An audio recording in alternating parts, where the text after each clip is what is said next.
With the Phillies down 2-0, Mike Schmidt drives one to left center with a man on first base. Ties the game up at 2-2 after the Braves took a 3-2 lead off the bat of Claudell Washington. Lonnie Smith doubles in a run, ties it up at 3. And Glenn Franklin, in for the injured Ryne Sandberg, doubles in Lonnie Smith to put the Phillies up 4-3. That is where we stand here as we go to the top of the 9th. This game is in Atlanta, but the Phillies are the home team. It was a washed-out game a few weeks ago in Philadelphia, rescheduled today as part of a doubleheader, and the Phillies can clinch the NL East if they can hold on to this one-run lead. Vukovich in left for Lonnie Smith. Tug McGraw on the mound. He will face a pinch hitter in Capra.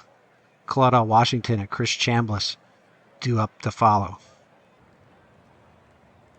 Pitch on the way, swung on and missed, struck him out. One away here in the top of the 9th. Claudell Washington steps in 3 for 4 today. He hit that home run that put the Braves up 3-2. 2-1 pitch from McGraw. Back up the middle. That's going to get through for a hit. The Braves have some life here and a base runner on first base.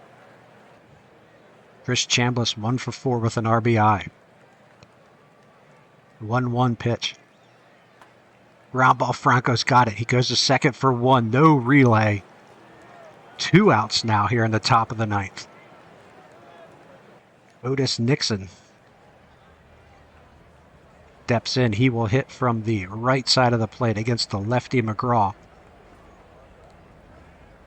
2-2 pitch to Nixon. Swung on and missed. The Phillies win the NL East for the 5th time in 7 years. The Philadelphia Phillies are National League East champions. At this point in Phillies history, I think you might argue these are the golden years for this team. 1 championship in 1980. We did not win that one. We started this for the 1981 season. But we have won 94 games, 94 and 68 to be exact. Actually kind of cooled off at the end of the season.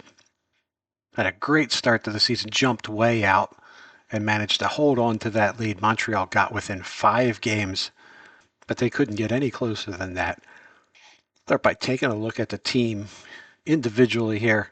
Look at some highlights. Lonnie Smith leading off, hitting .311. He was flirting with a batting title up around .320 for much of the season. Again, as the team kind of cooled at the end of the season, Lonnie Smith cooled a bit as well. He ended up with, I believe, 67 stolen bases. Mike Schmidt, .243. Batting average rose as the season went. We talked in previous episodes how we are working on improving his contact because his contact ratings just seem so low to me that we put a development focus on that to try to raise that focus and get a little bit more power. Which I should say, try to get a little bit more out of his power by making more contact. Just 25 home runs this year. He's in the 335 mark, I believe, in his career at this point. 88 RBIs, so strong season. Not really by Mike Schmidt 1982 standards, but thankfully we had Jack Clark right behind him there. 282, 26 home runs, 103 RBIs. Milt May, a little disappointing this year. Got really cooled off. He did hit 12 home runs, hit .248. Started to show some stuff as we got down to the wire here in September and October. Julio Franco, that batting average was rising basically all season. Started off in the 210s, we'll say, but that power was there throughout the season. 19 home runs. He's gotten better as the season went on. 70 RBIs. Glenn Franklin in at second base, a guy who was just supposed to be a utility guy. Got a lot of time at shortstop when Boa was out. And if you remember, maybe this wasn't even in the series. I'm not really sure if this was in a video or not. Boa went down to that injury for about a month, I'm going to say. Glenn Franklin came up, gets the start at shortstop.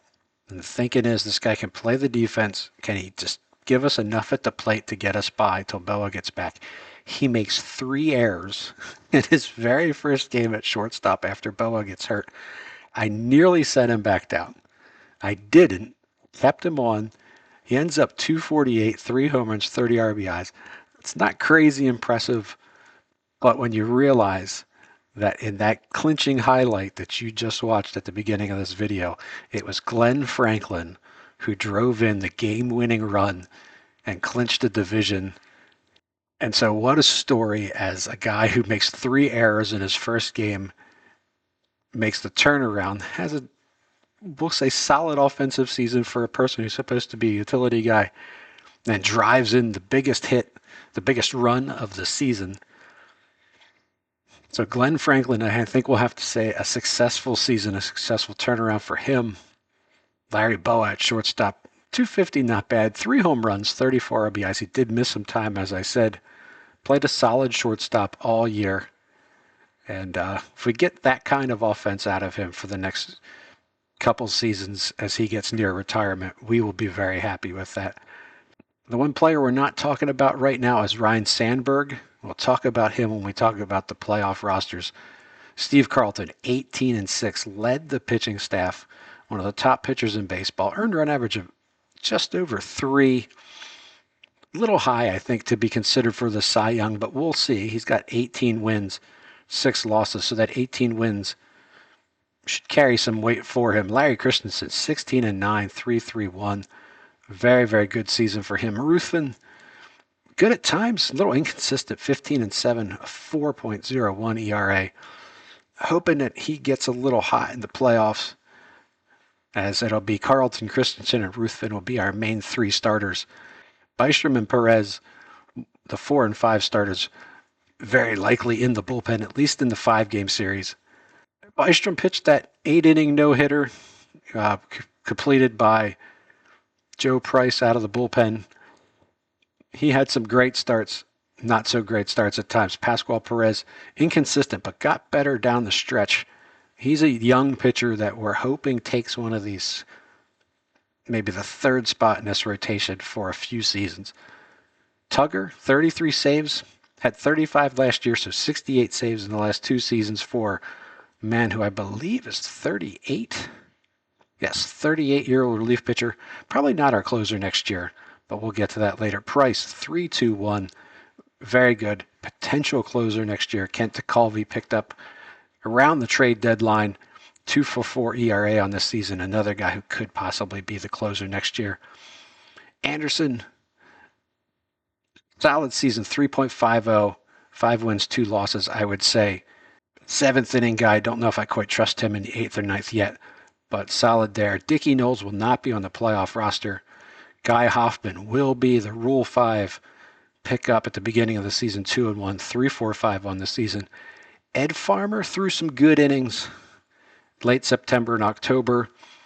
We'll see if we can trust him in the playoffs. He's going to have a short leash. If he comes in, starts giving up some hits, he's going to have a very, very short leash. But he does get the ERA below 5. He was a free agent signing that we thought was going to solidify the bullpen.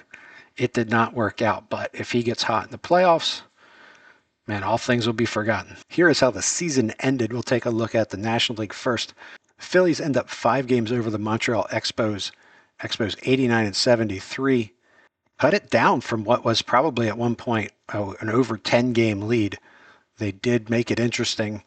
The Dodgers win the West 92-70 by 5 games. The Astros eliminated in the final days of the season. Cincinnati Reds win the Central 5 games over the Cardinals, 7 over the Pirates.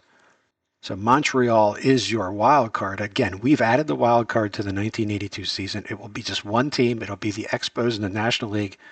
The Astros missed it by 2. The Braves missed by 3. Phillies actually knocked the Braves out of the playoffs, out of the playoff hunt. Looking at the American League, the Yankees win the East with a 2-game lead over the Orioles. That came down to the wire. It was almost like no one wanted this. Toronto got back into it. They end up 3 games back at 81-81. But there you can see they all ended the season with a loss. The Oakland A's 90-72. They win their division by 10 games. Detroit and Kansas City end up 96 and 66. Both teams. We will forward this and we will see how this gets decided. Kansas City won their last 2. Both teams went 6-4 in their last 10. Take a quick look at October. Started the month with an 8-0 win in San Diego. Then that 4-3 win on the 3rd, the first game of a doubleheader. You saw the highlight of that at the beginning. That clinched the division. And there you see the Phillies just one win the rest of the way. They had 8 games in 6 days. 2 doubleheaders caused by rainouts earlier in the season. Once they win the division, we just really kind of pulled a lot of people out of the lineup. Kind of, you could say, played like a spring training roster the rest of the way. All right, well, we're going to have to recut the end of this video. I had some audio issues, so now we have advanced past the end of the season. We now will take a look at the playoff matchups, and we'll look at the 25-man roster for the Phillies. Actually, let's start with that 25-man playoff roster. Basically, it wasn't too hard to pick that 25-man roster because there were only 25 guys available for the roster. I think you have to be on the roster by a certain time to be eligible for the playoffs. And so we had just 25 guys. Now, if we had had more than that, we would have decided to keep Ryne Sandberg on the roster, even though he is still hurt. He is down to 3 games to go. I will show you in a minute when we look at the playoffs what that means, when he will be back, how much of this series he will be missing. But he is on the roster, but he will play in this series. It is basically the same roster that you have seen all season. Only surprises really to me, it's no surprises in the outfield. The infield is the guys, like I said, we had Milt May, Keith Moreland behind the plate all season. The bullpen, and I hope that you could see this on the screen. I can't figure out a better way to show this to you. But obviously Anderson. Farmer was somebody that maybe was on the bubble for the 25-man playoff roster, but in the end, he did pitch well the last few outings of the season to get his ERA under 5. He also, quite frankly, is the best available to take that spot, so we are going to ride with him. He is going to have a short leash. I think I mentioned this earlier, but we'll see. We'll see how he does. If he has success, he'll get into games. If he gets into some trouble, he'll be the last option coming out of the pen. Jeff Lottie, another guy who is a surprise to be on this roster. We picked him up at the deadline.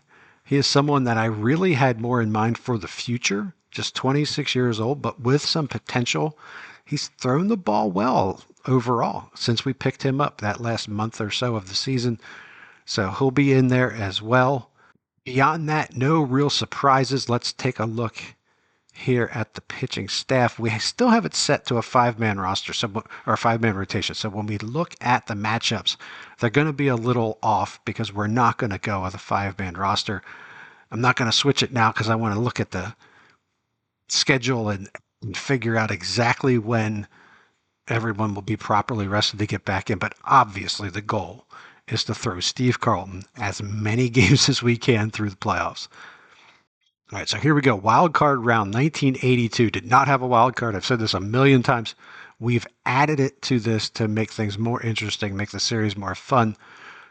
First matchup, we'll go with Kansas City at Detroit. Again, 5-game series across the board for everyone.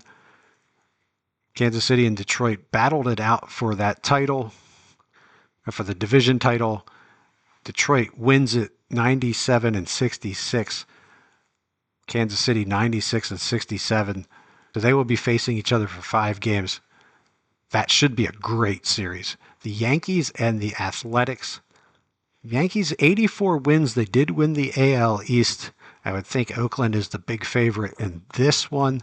A 90-win team with guys like Ricky Henderson leading the team. They are 7-5 against the Yankees this year. So, hey, maybe it will be a good series. Pretty even in the regular season. We've got our series, the Montreal Expos at the Philadelphia Phillies. Phillies will host 3 of these 5 games. Game 1 will feature Tommy John versus Steve Carlton. That should be a great matchup. Scott Sanderson, Larry Christensen in Game 2. Game 3 will be Ruthven and Charlie Lee. And then Game 4, chance it'll be Carlton. Maybe Game 5 will be Carlton. So Bystrom or Perez could get the start in Game 4. We'll just have to see how it works out for rest and if Carlton's ready to go. If he's 100%, he's going for sure. And the final series in the wildcard round will feature the Cincinnati Reds against the Los Angeles Dodgers. Johnny Bench, Pete Rose, George Foster taking on the Los Angeles Dodgers. Steve Garvey, Pedro Guerrero, Fernando Valenzuela. Seaver against Valenzuela in Game 1. That should be a great one. And I'm a big fan of playoff trees, so there you go. There's a look at the playoff tree for the 1982 playoffs. That will wrap this video up. What we will do from here on out is we will make Game 1 a video, Game 2 will be a video, and we will play out the series against the Expos. They won't quite be full games. We will edit them down to probably about 20 minutes. If you like this video, if you have enjoyed it, please like and subscribe. It is so great to be back making videos again and getting this series going. I wanted to have this thing wrapped up before 27 came out. We didn't quite get that done, but we are on our way. And here we go. Playoffs are finally here. Looking to get Ryne Sandberg back on the field, looking to get the Phillies into the World Series and win that second World Series and make that early 80s dynasty that could have been in Philadelphia.